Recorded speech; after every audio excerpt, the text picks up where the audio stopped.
Hi friends, நம்ம தென்றல் மேலே சீரியலும் கண்மணி அன்புடன் சீரியல் வந்து பார்த்திங்கன்னா மகா சங்கமம் வந்து போய்கிட்டு இருக்குது. ஸோ அப்படி போயிட்டு இருக்கும்போது பார்த்திங்கன்னா நம்ம பரம் வந்து சும்மா இருக்காமல் அவங்க காதலை வந்து எப்படியா நிறைவேற்றணுன்றக்காக வந்து இந்த போட்டி வந்து வைக்கணுன்றக்காக வந்து இந்த இளவட்டுக்கள் வந்து தூக்குறக்க வந்து ஏற்பாடு பண்ணியிருப்பாங்க. ஸோ அதுக்கான ஸ்பெஷல் பூஜை வந்து இளமதி காதல் வந்து ஒன்று சேரணும்னு சொல்லிட்டு வந்து பூஜை கொடுத்துருப்பாங்க.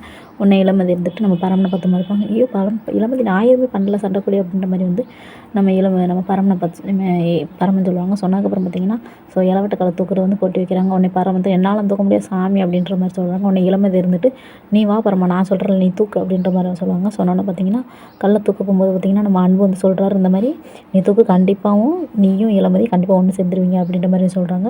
செஞ்சுட்டு இளமதியை பார்த்தாப்புலேயே நம்ம பரமா வந்து கல்லை வந்து இளவட்டுக்களையும் தூக்கு ஜெயிச்சிடுறாரு. ஜெயிச்சதுக்கப்புறம் பார்த்திங்கன்னா மஞ்சள் நீர் விளையாட்டு வந்து விளாண்டுட்டு இருக்காங்க. ஸோ அப்படி பார்த்திங்கன்னா எப்படி வந்து நம்ம இளமதி வந்து நம்ம பரமன் லவ் பண்ணலான்னு சொல்கிறாங்க. ஆனால் உண்மையிலே வந்து லவ் பண்ணுறாங்க. ஸோ அதுக்காக வந்து பார்த்திங்கன்னா 2 பேரும் ஒளிஞ்சிருந்து நம்ம கண்மணி பின்னாடி அன்பு பின்னாடி ஒளிஞ்சிருந்து மஞ்சள் நீர் விளையாட்டு வந்து விளாட்றாங்க. ஸோ நான் இளமதி வந்து மஞ்சள் நீர் விளையாட்டு வந்து விளாடுவாங்கன்ட்டு கண்டிப்பாக அந்த பரம வந்து எதிர்பார்க்க மாட்டாங்க. ஸோ இதோட அவங்க காதல் வந்து மலர்ந்துரும். ஸோ அவ்வளோதான். Okay bye tata.